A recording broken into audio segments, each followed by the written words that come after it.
Alright, what's up everyone? It's the Mark Landing here, and today I'm going to be doing a little video just talking about e-bikes, you know, basically general concepts and everything, what you're going to want to look for, what a lot of stuff means basically. So, what are watts, amps, amp hours, volts, all types of different things. It's a little bit of a process learning everything, which I'm not going to do everything perfectly in this video, but I'm going to get into it enough to where it's like, oh, you'll know how to basically research the correct bike that you want, see what's the best you can get for the price, because that's one big thing, is people go for the cheapest thing and they get pretty bad bike for the price they pay.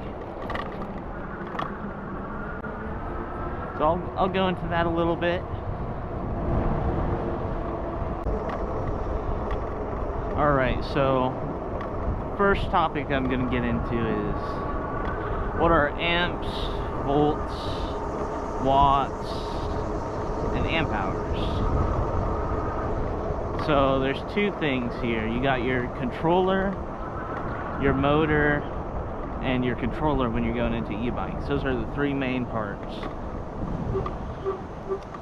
So your controller sends the power from the battery to your motor, and then you have your throttle, which controls your controller. So typically, how I think of it is watts are amps times volts. So 480 watts is 10 amps being drawn from a perfect 48 volts.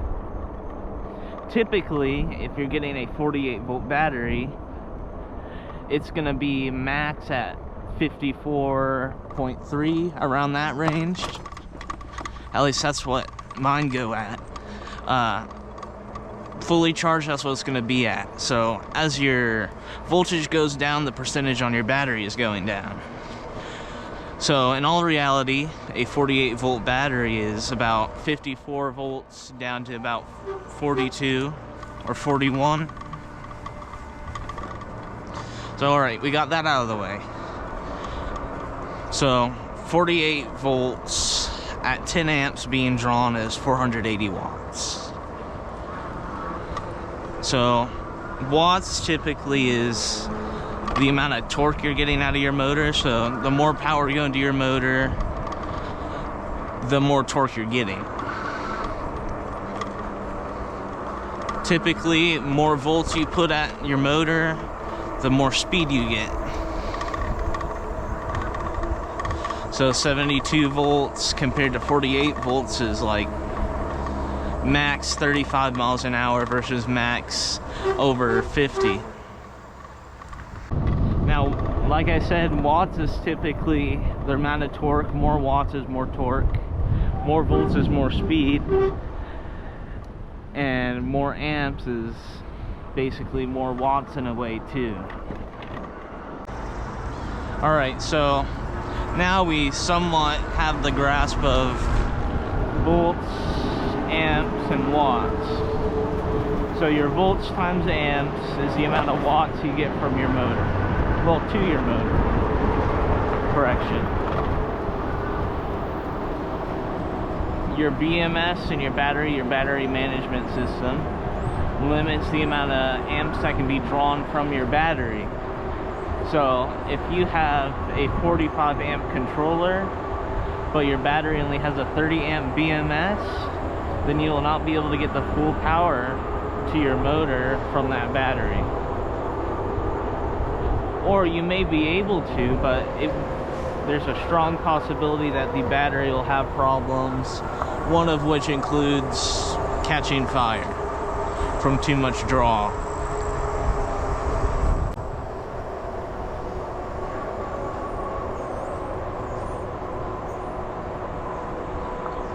So alright, we got amps, watts, and everything, you know.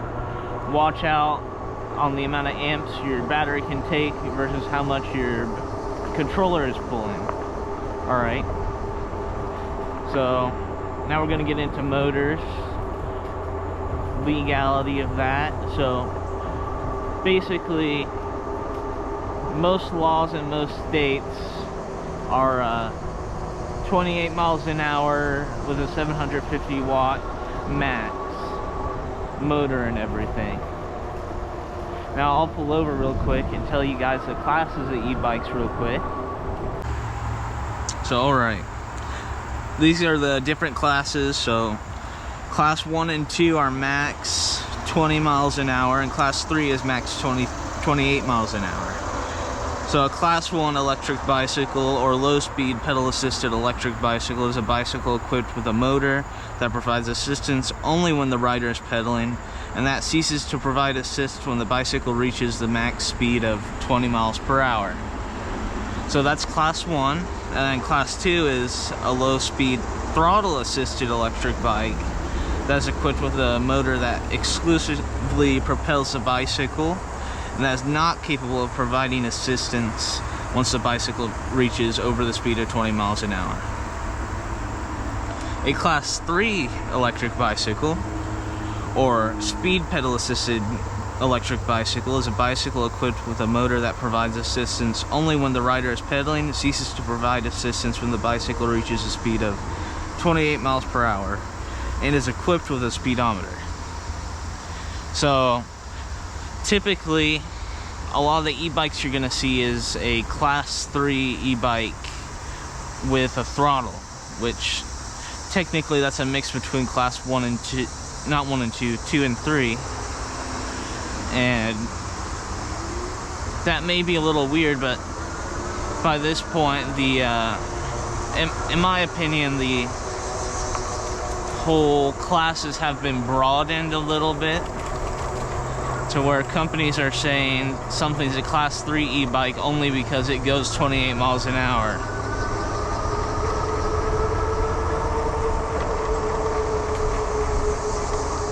So I'd assume the throttle, like this bike right here, which is not really limited, it'll go over 30 miles an hour easily. But by this point, a lot of people would say this is a class 3 e-bike. So you have the classes of e-bikes, and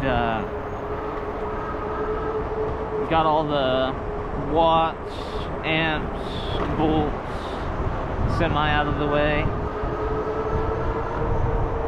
Now we're going to get to if you're researching buying an electric bike. So now what you're going to want to do is you're going to want to look up everything you can and research as much as possible. Now typically, whenever you're looking for a bike, it's going to be, well, I want a cheap one that just gets me where I'm going.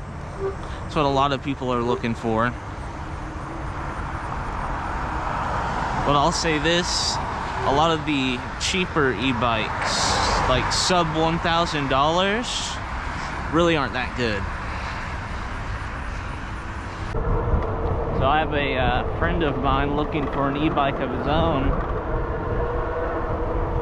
and he is looking on Amazon trying to find the cheapest one he could find, right? Now, the $800, $900 bikes that are 750 watt motor with a 48 volt 17.5 amp hour battery seem pretty good. But my question is, are they really? Well, I mean, if you think about it, if you're spending that little on an e-bike, and look at these super nice companies and the prices they have, they're probably skipping out somewhere. So it's non-branded motors, non-branded batteries. You don't know how long those motors are gonna last. You don't know if those batteries are gonna have problems catching on fire or not. So that's one big thing with the cheap e-bikes. Now this bike I'm on, brand new, goes for, I believe, around 1,700. And it's a 48 volt 20 amp hour with, I believe, a 1,000 watt motor. But what you're getting on this is you're getting 203 millimeter brake discs with 4-piston hydraulic brakes. It's full suspension and has a working brake light, both headlight and tail light. And with these cheaper e-bikes, what you're getting is, what I've been seeing is, it's a hardtail, so not full suspension. There's a no-name fork on it. And they have mechanical brakes with very small discs that are about 160 or 180 millimeter max. Now with the cheaper discs, what you're going to get is they're going to be a lot thinner, so they don't cool as well, and they're really susceptible to warping. So when a brake disc warps, what happens is there's a slight bend in it, so it's going straight and then it goes over like this. So you get pulsating brakes, or brakes that slightly engage while you're riding. So you'll have your front end bumping forward or back if the front brake disc is warped. So it's like you're braking, but you're not, because the brake disc is warped and it's pressing against the brake pads. So that's one big problem with these cheap ones, is brakes. The brakes are so cheap because they're trying to make the bike as cheap as possible that these brakes aren't going to last, or they're going to get horrible brake fade because of the bad cooling and not sufficiently stop you when you're trying to stop. So that's one big thing with the cheap bikes. And another is that I had mentioned the cheap batteries. Now this is a problem. People talk all this bad stuff about e-bikes because all these battery explosions out there. I mean, it's like if you buy the cheapest power drill and the battery goes out. It's like, you should expect that it's not going to last forever, because you spent a quarter of the price of like a super nice power drill. That's the same with e-bike batteries, except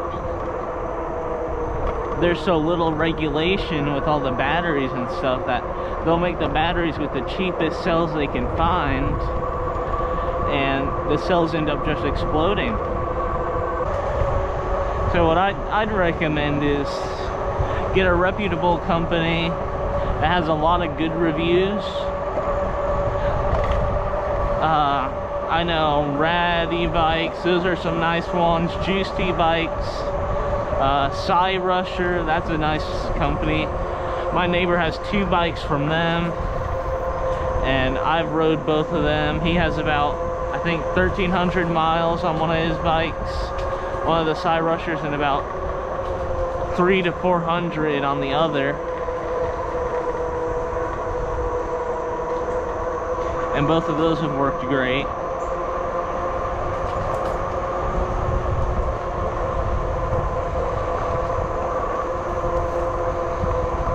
But yeah, I definitely recommend reputable company. Even some of the reputable companies gotta check all the bolts and make sure the hydraulic brakes, most of them have them. Make sure the hydraulic brakes are bled completely, stuff like that. Because if you're going 20-30 miles an hour on a bike, that's not safe if you don't check everything, which now I'm making sure to do on this, because I've had, well, like I told you, all the problems with the bolts loosening or falling out. That's one big thing with the e-bike specifically, is you're going a lot faster, so you're getting a lot more vibration. But yeah, I mean, it's one big thing to watch out on bikes. So back to what I was actually talking about earlier. Cheap e-bikes versus more mid-range, expensive ones. So like this has a no-name motor. Well, it's an off-brand Bafang. There we go.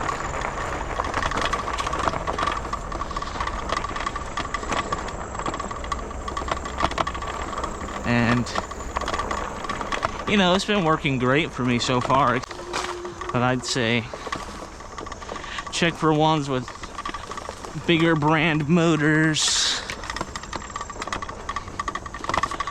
name brand stuff like brakes. The DY Island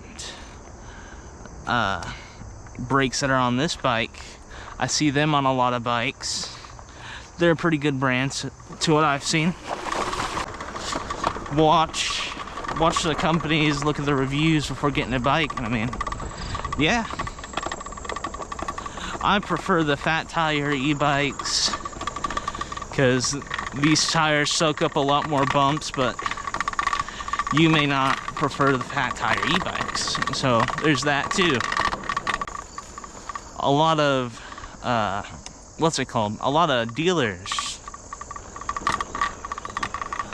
allow test rides.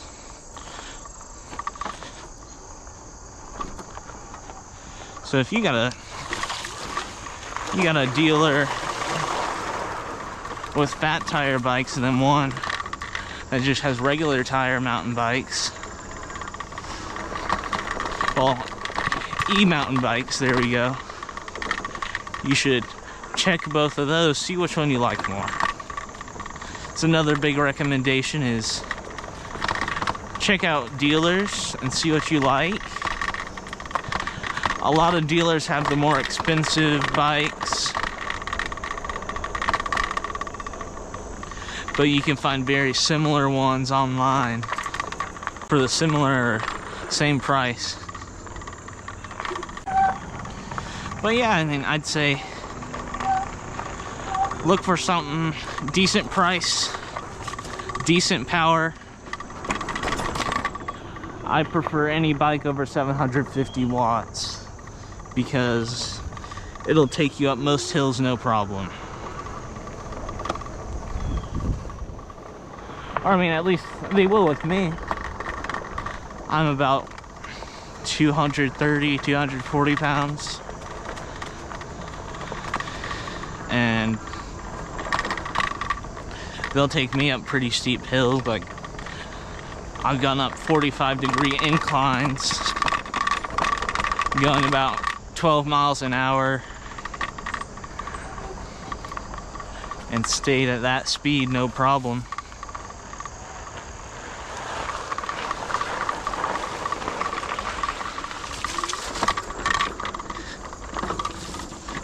This specific bike is a 1,000-watt motor, so it has a tiny bit more pep than I have my chopper, which is a 1,500-watt motor.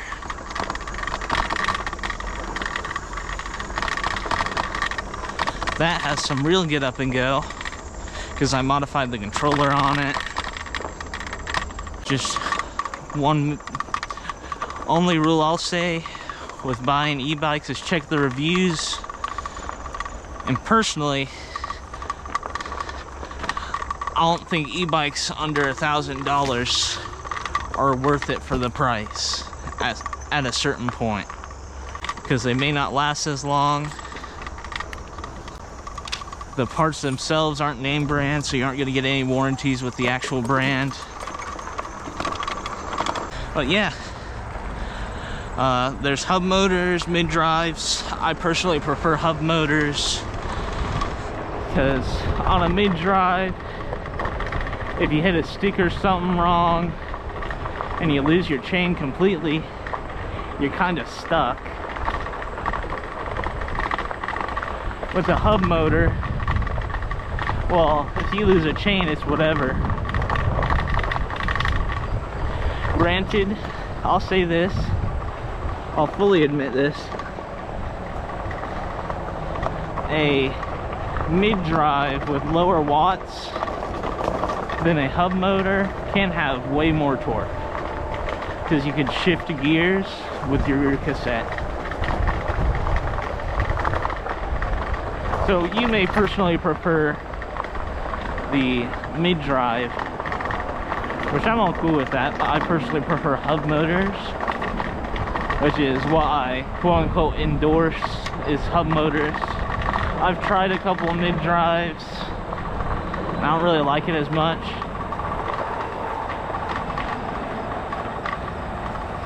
Oh yeah, that's my little video per se on just kind of general e-bike info to a point. I may end up making a part 2 to this, I'm not sure. But yeah, gonna be doing a little more on my e-chopper build at some point. I've mainly just been riding around my little walkie here. Great little bike. Like I said, of course, if you buy one, check every bolt on it.